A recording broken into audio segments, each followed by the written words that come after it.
on a liquor rig. Meet another man. Ness? It's very interesting. I found a financial disbursement pattern here which shows some irregular... You carry a badge? Yes? Carry a gun. Kevin Costner as Treasury Agent Elliot Ness and Chicago cop Sean Connery recruit two more crime busters to get Al Capone in The Untouchables, the classic crime story, now a major motion picture. I'm Gene Siskel of the Chicago Tribune. And I'm Roger Ebert of the Chicago Sun-Times. The Untouchable was inspired, of course, by the old TV show, but a real effort has been made to turn this material into an ambitious gangster film. There's a big budget, a lot of impressive locations, an authentic look of the 1930s, and a script by the distinguished playwright David Mamet.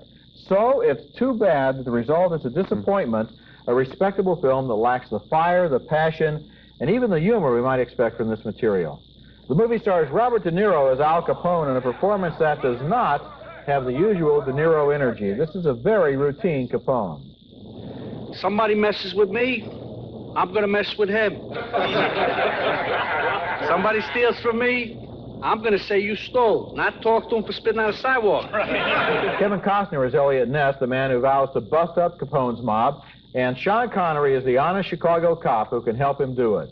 Together they form a strike force known as the Untouchables, federal agents at war with Capone. But first, Connery has to make sure that Ness is tough enough. If you open the ball on these people, Mr. Ness, you must be prepared to go all the way. Because they won't give up the fight until one of you is dead. I want to get Capone. I don't know how to get him. You want to get Capone? Here's how you get him. He pulls a knife, you pull a gun. He sends one of yours to the hospital, you send one of his to the morgue. That's the Chicago way. And that's how you get Capone. That's a good scene, but most of the movie never really gives us a sense of the human qualities of these characters, and it ends up with the usual gangland movie gunfight.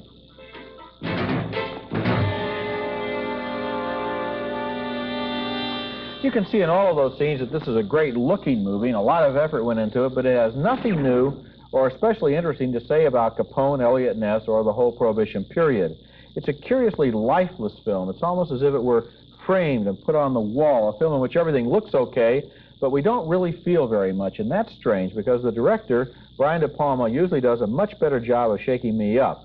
The Untouchables, for me, was a disappointment. And not for me at all, and I'm surprised because you say it has nothing new to say about Ness. Well, first of all, it's completely different from the Ness that we know from Robert Stack, who was a stern, tough guy. This is a young, innocent Ness who has to go through these rites of passage with his tutor, basically Sean Connery, in a sensational role, and I'm so glad to see him get that kind of a part to prove that he's such a good actor, in teaching this kid the ropes of how you have to sometimes break the law to get a bad guy. And that's the real moral dilemma of the film, which I find exciting, which gets into issues of capital punishment and what you have to do to get bad guys, which is a subject that's even current today. Well, I agree with you about Sean Connery, and I like his performance a whole lot. I thought the Elliot Ness character was extremely pale. He's supposed to be in the beginning. Well, but also in addition to that, it seemed to me that he was very passive. It seemed to me that he didn't really engage, that the lines were written in such a way as to make him seem so lifeless that we didn't really care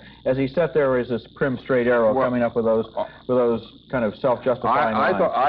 I thought he's intentionally sweet at the beginning, and then he gets tougher and tougher and starts to hate himself. And as a routine shootout at the end, I thought the shootout at the end of this film, even though it is derivative from some classic movies, is fabulous. It ripped off Battleship Potemkin, which I thought was hardly necessary. But what did you think about Robert De Niro? Weren't you disappointed? His role seemed to be just in a different unit than the rest of the movie. It was like they cleared the screen, De Niro came on, and then he did his thing, and then he's gone again. He didn't interact, really, with the rest of the film. This movie isn't about Capone, and I'm glad it isn't about Capone. It's about Ness and this new cop, Jimmy Malone, and I thought that was exciting. So you agreed with me about De Niro. You were disappointed, too. No, I just didn't think it was important. I think he did it was a small role, and he did it. Nothing special. Well, that doesn't sound like what we expect from De Niro. Yeah, but I think the movie is sensational. Roger and I really split on The Untouchables. I thought it was the best American gangster film I had seen since The Godfather and Once Upon a Time in America. Roger, however, found too many lifeless characters, so one thumb up, way up, and one thumb down. The Untouchables is a sensational gangster picture. I think you're off the mark.